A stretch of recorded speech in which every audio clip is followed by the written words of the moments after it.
Hello guys and welcome back to MS Tech Tutorials, and in today's video I'm going to be showing us how to set up voice chat for Roblox.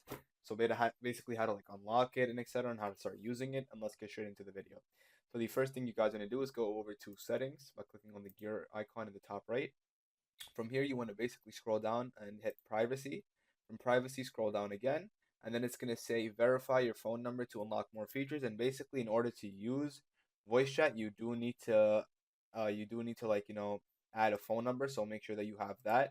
And once you add a phone number, I believe they're going to ask you to verify that you are older than the age of, I think it was 13 or 15, I can't remember.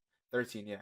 And basically you might just need to upload a picture of your ID or your passport or something like that, and once you do, you're good to go. So just make sure you add a phone number, and you can also add an email address to be safe as well, and other than that, you're good to go. And yeah, that is it for the video. Thank you guys for watching. Make sure to give the video a thumbs up, subscribe to the channel, and have a great day.